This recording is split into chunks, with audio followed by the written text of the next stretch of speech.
I'm Gaz, and this is Let's Play 7 Grand Steps. This is sort of a story-driven board game kind of thing. It's kind of interesting, so let's just jump into it. I'll start with the tutorial because it gives us a little bit of an advantage and explains some of the mechanics, so I don't have to. By the great river, when cities first grew, two field workers fell in love, and they started a family.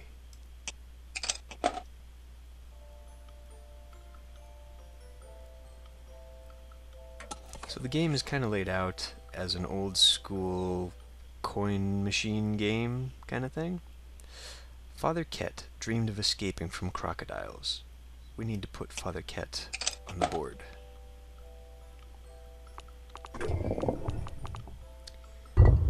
Okay, so we get all these little tokens over here, and their symbols correspond to that on the board. I'm going to use the brewing to move as far away from the crocodiles as I can get. We also want to collect these little tokens because they work towards this thing over here, which you can kind of see. And that, well, right now it will unlock a new invention for us. We can also unlock a legendary story kind of thing and advance ourselves through society. So right now we're kind of in the laborer worker tier, caste, I guess, whatever you want to say. And we can move all the way up to, like, I don't know what this is actually. Priests, maybe? Anyway. So that is on the irrigation. Okay, so yeah, legends. We get the, well, right now we're in the Copper Age. We're moving towards the Bronze Age. And so at the end of this age, we will have a challenge of the age. And we need to build towards that with various skills. So then we also have this social climbing thing, these heroic legends, and right now we are striving for a discovery. So let's see, this challenge of the age. Yeah, just basically everything I said.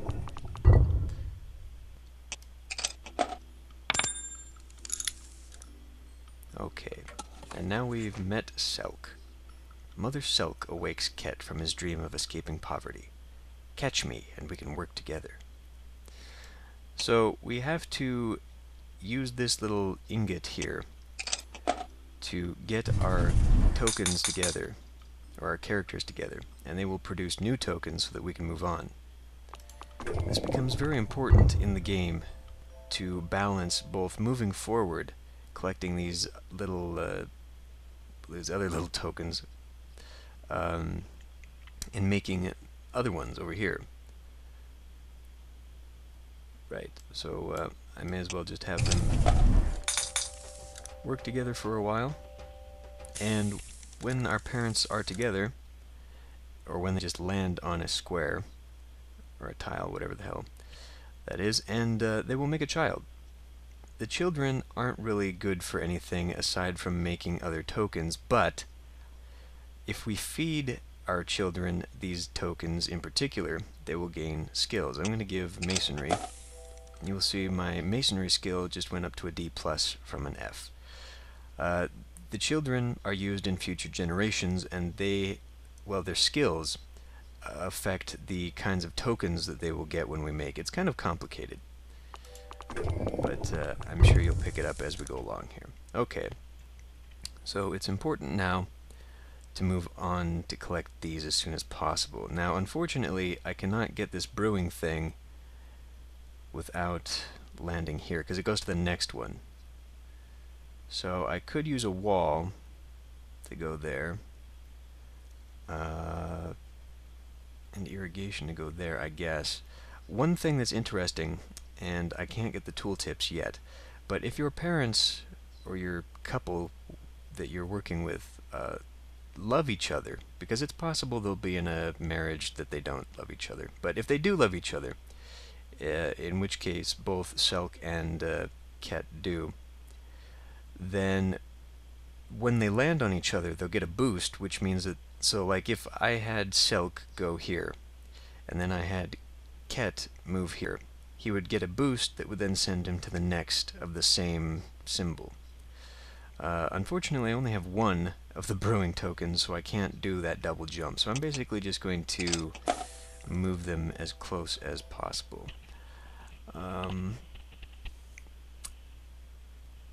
If I move... Shoot, what I should have done was the irrigation. Actually, that would have been a smarter choice.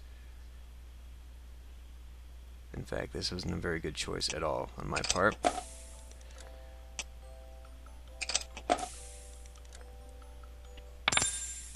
But yeah, so he got the boost and went all the way to the end, and I now have another child.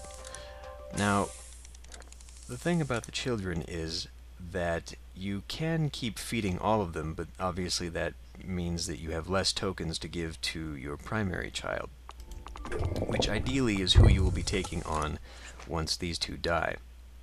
Yes, yes. So I'm going to have Ket move all the way back to make some more tokens. They're going to have another chance at making a baby. I don't think they do. I don't think these two make more than one. But I will certainly move forward there. Now, she got a lot from that one, and that is possibly because one of her skills is in brewing. Let's go ahead and build masonry up just a bit.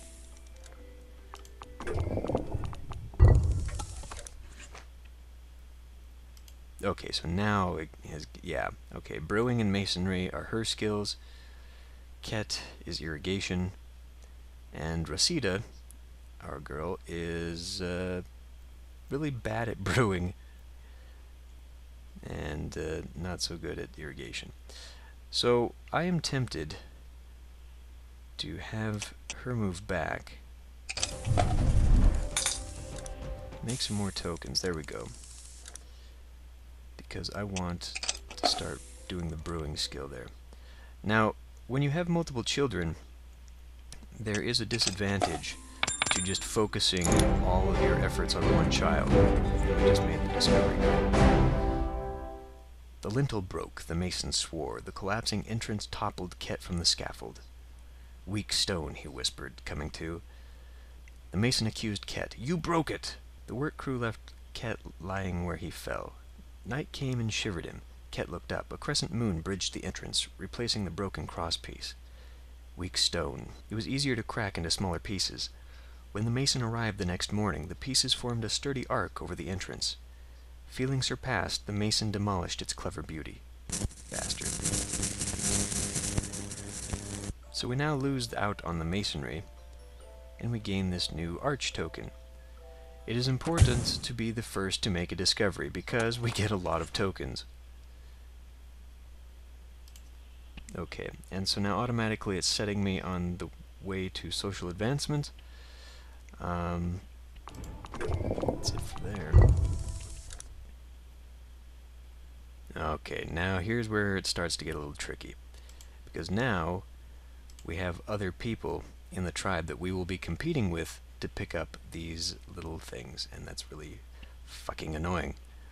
So what I'm going to do, I'm going to have Ket move back, make tokens with this strange lady, and then I'm going to have Selk here use the brewing, pick that one up and that one up. And I don't think we're going to make another child. Ah yes, as I was saying about the children, if you favor one child over the other, they will start to quarrel and have issues with each other.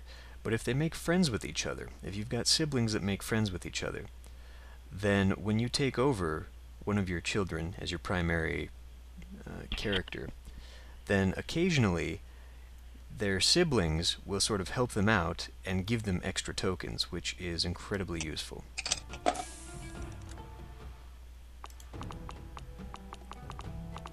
Yeah, bastards are taking all my tokens here. I need some more stuff. Let's see if I have...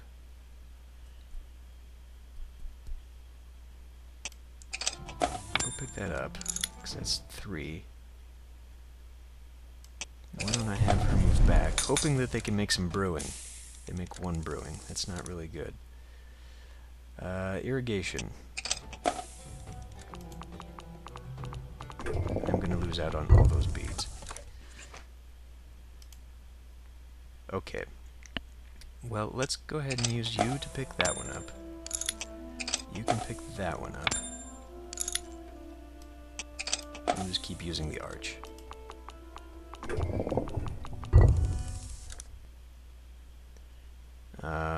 Let's see. I could have her come back. That's not a good idea, actually. What I should do is try and jump forward to this.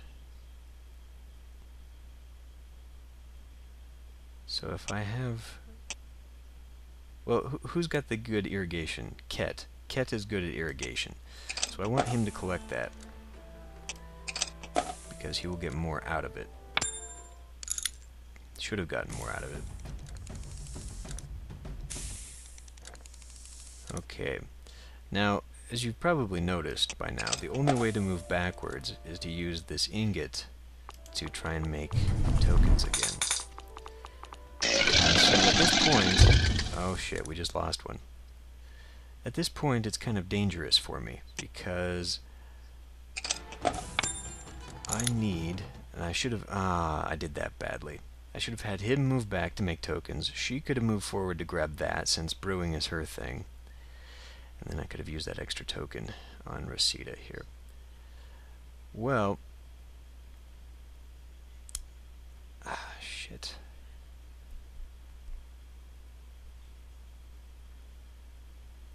You don't have to feed them tokens. You can feed them an ingot, and there's a chance that they will make a token for you.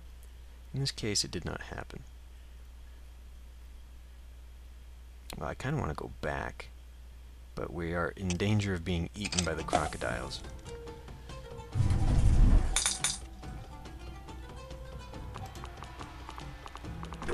Stop taking that shit. Okay. Well, she can move forward to that. Hopefully pick up that arch. I don't have any irrigations. I'm going to have Ket here. Hopefully try and make one. Okay. And we'll feed some brewing.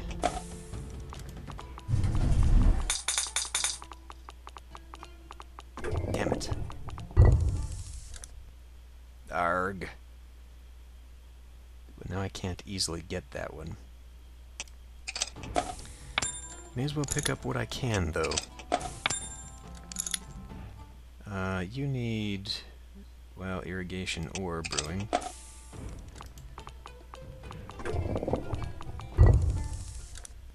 Yeah, sometimes this goes well, sometimes not so much.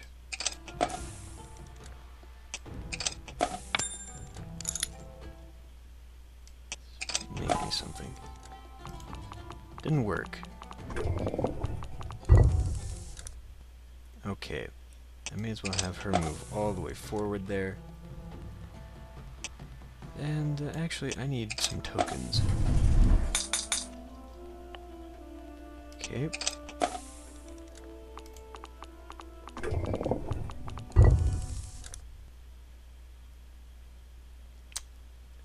Not terribly pleased with this yet. It's possible we've already run out of tokens, which would kind of suck. Let's see, yeah, they're getting old. We're kind of nearing the end of this era.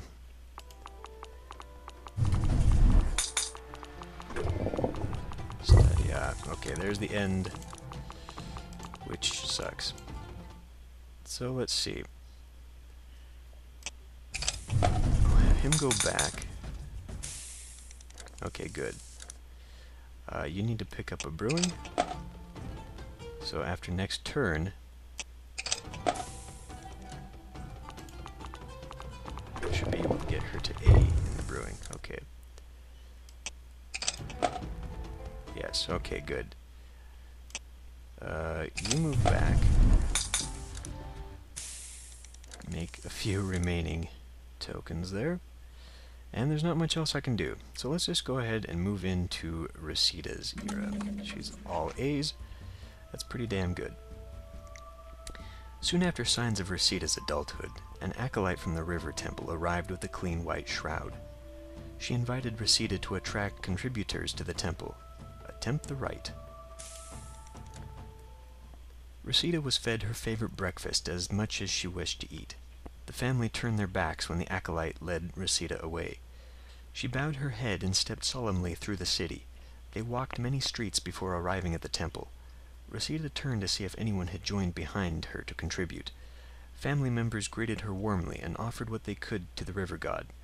Reseda offered to work at the temple. The priests employed her and cared for her until the new moon. Good, we didn't get a negative story. This is randomly generated and can give you some bad effects. So let's give her... let's call her the neighborly.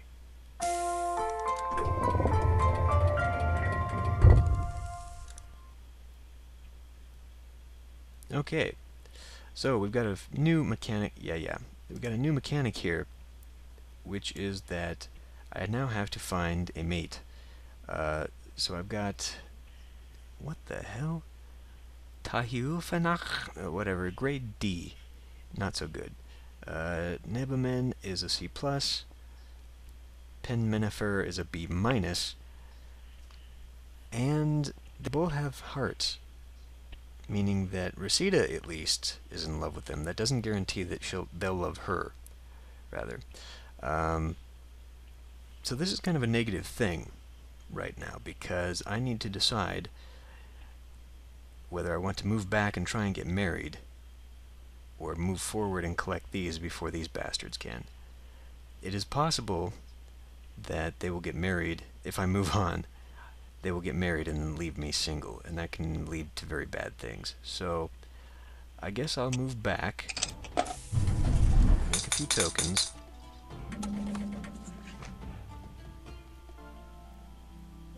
and see if Nebamen... One overcast dawn, Reseda noticed Nebamen bathing in the river. Playing, really. He seemed as carefree as an otter. In childhood, they had often swam together. The memory prompted Reseda to dive in and frolic invitingly. They later rested on the shore, in each other's arms. Good. So they should love each other. Good, good, good.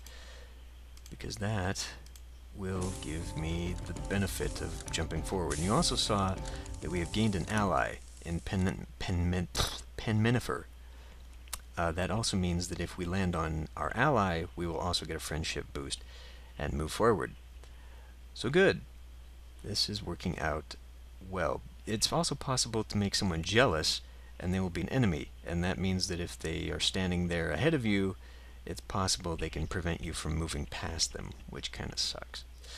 So things are going well, and we are now on to Reseda's story. So I think I'll end this one here. I'll see you next time.